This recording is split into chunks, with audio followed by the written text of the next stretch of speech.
Why? Do you know why? What did you gain from it? Answer me. Did you deny it's your handiwork? Well, I didn't see you do it. No one did. I accuse you because none of my other pupils would do it. It has your trademark all over it. And you did it on your own. You couldn't involve anyone else. The others wouldn't be so stupid.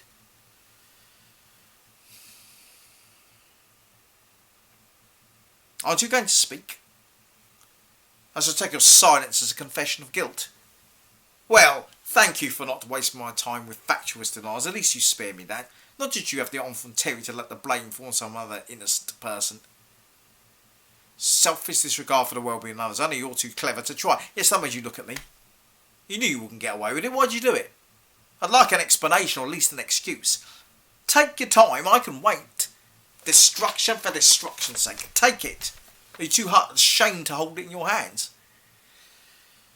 Do you want to be expelled? Don't look out the window when I'm talking to you. Don't look on the ground. I suppose this silence makes you tough. You don't have to conform because you're special, too good for us. You're not. I've seen them standing where you are. The no-hopers and non-achievers. I see you 5 years from now. I'll read you like this book. Only it makes more sense than you do, even in a lapidated state you've reduced it to. Some of our young people respect books. They want to learn. Now I shall have to lock the library room when it's unattended. Would-be readers will have to come to my secretary for the key, so everyone is punished because of you. You're not leaving this room till you say something. Do you think I like questioning you? Exercising my power? I have better things to waste my time on.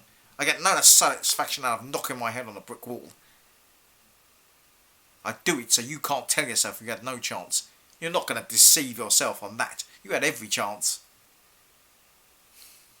Aren't you going to speak? Pick up the book and tell me why you vandalised it. Then we can forget about it. I don't have to report it to the school governors. You can throw it in the bin and you can go back to your class. My secretary will find out what it costs.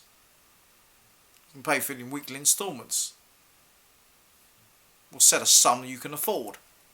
Our parents have to work to buy books for the school. I suppose that doesn't concern you? You won't get a job, you won't try, so you'll never be asked to pay for anything. Pick it up.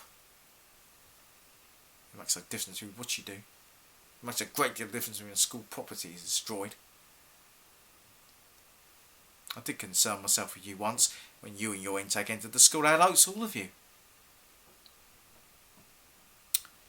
I didn't make the world what it is. I hoped I could help you and the others survive in it. I even hoped when time came for you to leave, someone would go out and make it a better place.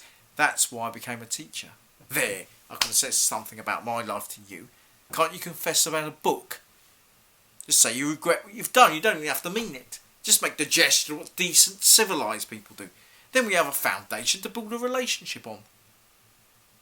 It's only a book. You're worth more than a book. Tell me something. Don't you want to be happy? I don't think you do. It's too simple. You don't know why you destroyed a book. You don't know anything. It's not just me you can't talk to. You can't talk yourself. That's why you'll destroy yourself. If this were a story, you'd end up running the school library. Life isn't like that. It's like this book. I can't spare you any more time. I have things to attend to. Other pupils have needs. I shall write to your parents. If you commit a further nuisance, you will be expelled. This is the final warning. I shall just have to put you down as one of my failures. Please close the door as you go.